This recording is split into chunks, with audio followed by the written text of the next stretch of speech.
गुजरात के बड़ौदा में भीम संकल्प दिन उत्सव पर स्वयं सैनिक दल एसएसडी की रैली सभा और सलामी कार्यक्रम। स्वयं सैनिक दल क्यों लेना पड़ा बाबा साहेब को संकल्प। वर्ष 1917 में गुजरात के बड़ौदा शहर में नौकरी करने आए बाबा साहेब अम्बेडकर जी को रहने के लिए मकान नहीं मिला।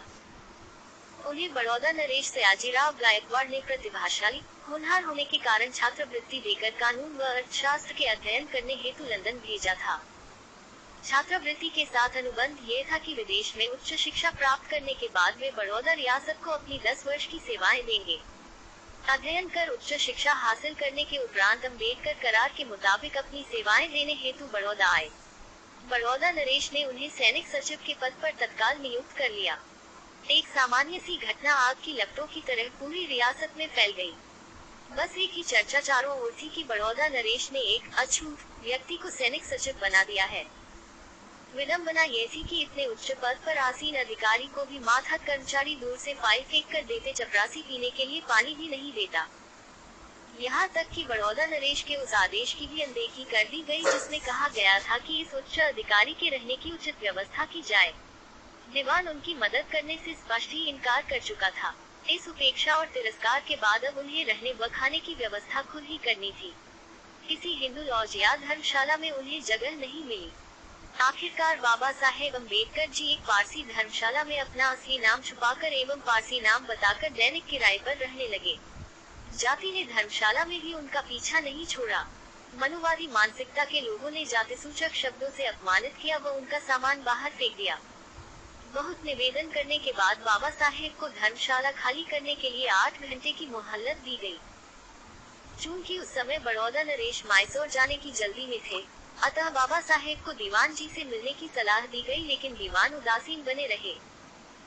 विवश होकर बाबा साहेब ने दुखी मन से बड़ौदा नरेश को अपना त्याग पत्र सौंप दिया और रेलवे स्टेशन पहुंचकर बम्बई जाने वाली ट्रेन का इंतजार करने लगे। ट्रेन 4-5 घंटे विलंब से चल रही थी।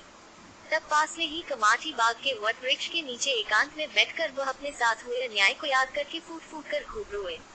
उनकी आवाज सुनने वाला उस वृक्ष के अलावा कोई नहीं था। लाखों लाख प्रतिभा से योग्य, प्रतिभावान एवं सक्षम होकर भी वह उपेक्षित थे। उनका दोष केवल इतना था कि वह अछूत थे। उन्होंने सोचा कि मैं इतना उच्च शिक्षित हूँ, विदेश में पढ़ा हूँ, तब भी मेरे साथ ऐसा व्यवहार हो रहा है तो देश के करोड़ों अछूत लोगों के साथ क्या हो रहा होगा।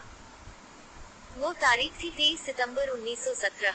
बाबा साहेब ने सोचा कि मुझे और मेरे समाज को इन्हीं जातियों छुआछूत के कारण अपमानित होना पड़ रहा है, और अब मैं इन जातियों को ही खत्म कर दूंगा और सभी को न्याय, स्वतंत्रता, बंधुत्व और समानता का अधिकार दिलाऊंगा। और जब उनके आंसू थमे तो उस समय बाबा साहेब ने एक विराट संकल्प लिया। अब मैं कोई नौकरी नहीं करूंगा तथा अपना पूरा जीवन इस देश से छुआछूत निवारण और समानता कायम करने के कार्य करने में लगाऊंगा। यह एक साधारण संकल्प नहीं था बल्कि महान संकल्प था। न तो ये संकल्प साधारण था, न ही इसको लेने वाला व्यक्ति खुद साधारण था। बाबा साहब के इस संकल्प से उपजे संघर्ष ने भारत के करोड़ों लोगों के जीवन की दिशा बदल दी। बाबा साहब ने